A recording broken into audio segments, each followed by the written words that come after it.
আসসালামু আলাইকুম। পৃথিবীর যে প্রান্ত থেকে দেখছেন এবং শুনছেন সবাইকে শুভেচ্ছা জানাচ্ছি। বাংলাদেশে বর্তমানে এই দখলদার ইনুস বাহিনীকে বিভিন্ন জন, বিভিন্ন শ্রেণী পেশার মানুষ বিভিন্ন নামে অভিহিত করছে। কেউ বলছে এটা আয়ামে ইউনুসিয়া যুগ, কেউ বলছে এটা শয়তান ইবলিসের যুগ, কেউ বলছে এটি দর্শনের যুগ, কেউ বলছে এটি ছিনতাইয়ের যুগ, কেউ বলছে এটি মবের মুল্লুকের যুগ। বিভিন্ন নামে বিভিন্ন জন অভিযুক্ত করছে। আমি একজনের কথাটি আমাকে খুব ভালো লেগেছে, একজনের একটি কথা। উনি বলেছেন এটি হচ্ছে আয়ামে ইনুসিয়া যুগ। আর উনি এটি বলতে চেয়েছেন যে আয়ামে জাহিলাতের যুগের সাথে তুলনা করে উনি বলেছেন এটি আয়ামে ইনুসিয়া যুগ। মানে আয়ামে জাহিলাতের যুগে ছিল দর্শন, খুন, ডাকাতি, চুরি, ছিনতাই, কোনো শাসন ব্যবস্থা ছিল না। এখনো বাংলাদেশে কোনো শাসন ব্যবস্থা নেই, কোনো সরকার নেই, কোনো আইন শৃঙ্খলা নেই। তাই ওই শাসন ব্যবস্থার সাথে তুলনা করে এই ভদ্রলোক বলেছেন, নাম দিয়েছেন আয়ামে ইনুসিয়া যুগ। আসলে এর কতটুকু সত্যতা আছে, আসুন এগুলো আমরা নিয়ে একটু বিচার বিশ্লেষণ করি, দেখি আসলে কেন এরা এগুলো বলেছেন। আমরা সাম্প্রতিককালে একটি ঘটনা দেখেছি যে বিবিসি বাংলাদেশ এই নিউজটি হয়েছে, যে সেটি হচ্ছে যে দেখেছি যে 17ই ফেব্রুয়ারিতে ঢাকা টু রাজশাহী রুটে একটি বাসে ডাকাতি হয়। সেই বাসে 3.5 ঘন্টা ব্যাপী ডাকাতি হয়, একজন নারীকে দর্শন করা হয় এবং অন্যান্য নারীদেরকে শ্লীলতাহানি করা হয়। আমরা দেখেছি ডয়েচে ভেলে একটি রিপোর্ট হয়েছে যে বনশ্রীতে প্রকাশ্যে একজন স্বর্ণ ব্যবসায়ীকে, যার নাম আনোয়ার হোসেন, তার কাছ থেকে 160 ভরি স্বর্ণ এবং 1 লাখ টাকা ছিনতাই করে ছিনিয়ে নেওয়া হয়েছে। আমরা দেখেছি ডেভিল হান্ট নামে বাংলাদেশের ডেভিলরা আওয়ামী লীগের নেতা কর্মীদেরকে গণহারে গ্রেপ্তার করছে এবং 9,253 জন লোককে গ্রেপ্তার করেছে 17 দিনে। ডয়েচে ভেলে আরেকটি রিপোর্ট। আমরা দেখেছি গত 24 ঘন্টায় 100 জনের দর্শন হয়েছে।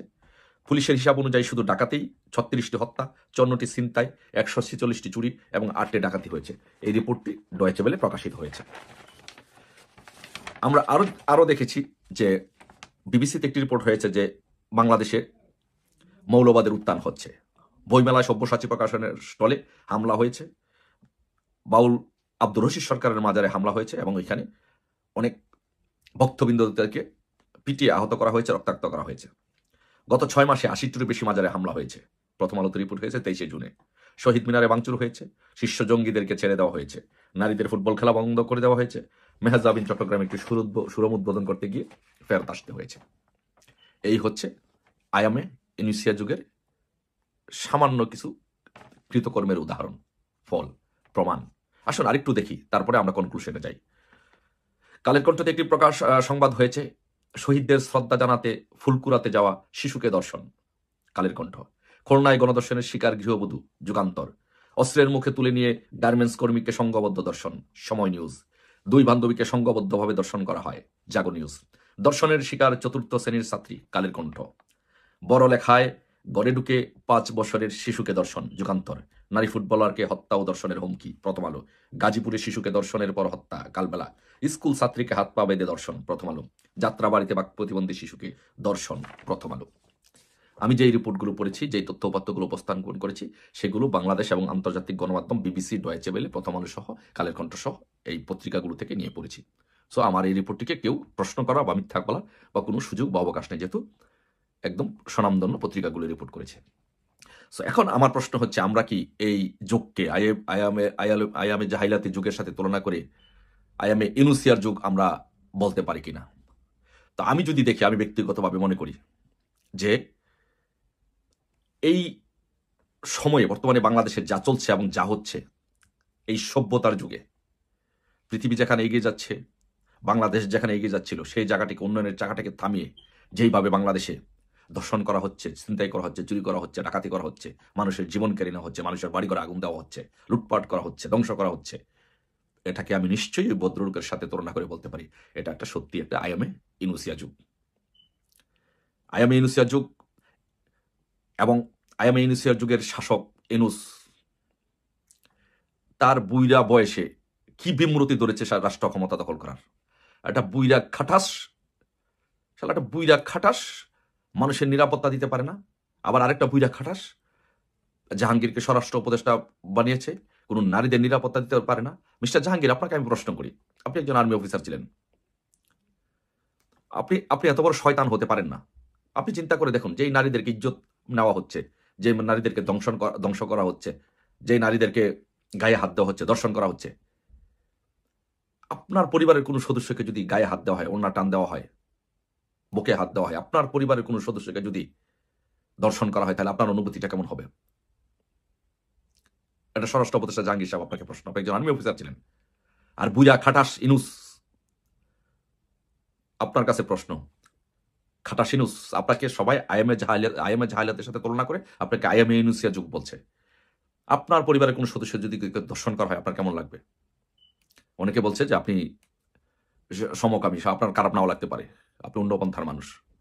বাট বুইরা খাটাস এনুস, আপনি কি ভুলে গেছেন বাংলাদেশের ইতিহাস, ঐতিহ্য? বাংলাদেশের মানুষ যখন জেগে ওঠে, তখন কিন্তু কেউ কোনো স্বৈরশাসকই পালাতে পারে নাই। আপনি তো কোনো বাংলাদেশের কোনো খবর রাখেন না, কোনো খবর দেখেন না। আপনি শুধু এই দেশ থেকে কিভাবে টাকা পাচার করে আপনি সামাজিক সুদের ব্যবসা করতে পারবেন, আপনি সেটি নিয়ে ব্যস্ত। দেশ থেকে আপনি টাকা পাচার করছেন। আপনি আওয়ামী লীগের নেতাকর্মীদেরকে, নিরীহ নেতাকর্মীদেরকে হত্যা করছেন, জেলে দিচ্ছেন, তাদের ব্যবসা প্রতিষ্ঠান জ্বালিয়ে দিচ্ছেন, তাদের ঘরবাড়ি পুড়িয়ে দিচ্ছেন। এটাকে আইএমএ জাহিলাতির যুগের সাথে তুলনা করে আপনাকে আইএমএ ইনুসিয়া যুগ বলবে না মানুষ? অবশ্যই বলবে। এবং আপনি মনে করছেন যে আজকে সেনা প্রহরাই থেকে আপনি রক্ষা পাবেন? আপনি রক্ষা পাবেন না। আপনাকে, আপনার মতো বুইরা খাটাসকে এই বাংলাদেশের মানুষ রক্ষা করবে না, ক্ষমা করবে না। আপনার কোনো ক্ষমা নেই। আপনার বিচারই বাংলার মাটিতে হবে, সেটা আপনি মনে রাখবেন। গনে গনে আজকে 7 দিন প্রধান 3টা পদ থেকে 3 জন নাই হয়ে গেছেন।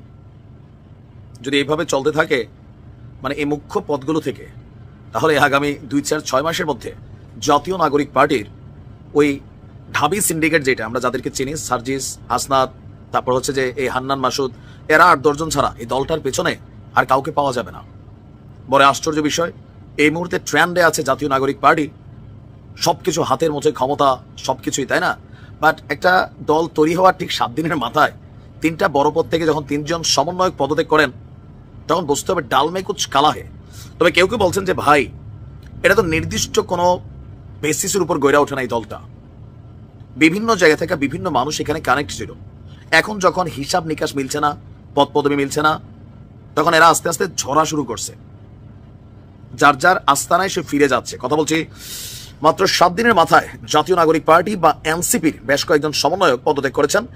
জাতীয় নাগরিক পার্টি থেকে সর্বশেষ যারা পদত্যাগ করেছেন তারা হচ্ছেন যুগ্ম মুখ্য সংগঠক উত্তরাঞ্চলের হানিফ খান সজীব এবং যুগ্ম মুখ্য সমন্বয়ক আব্দুল জাহের।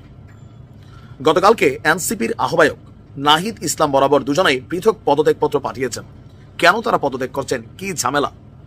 পদত্যাগপত্রে হানিফ খান সজীব লিখেছেন, আমি জাতীয় নাগরিক পার্টির যুগ্ম মুখ্য সমন্বয়ক পদ থেকে ব্যক্তিগত কারণে পদত্যাগ করলাম। কি সেই ব্যক্তিগত কারণ?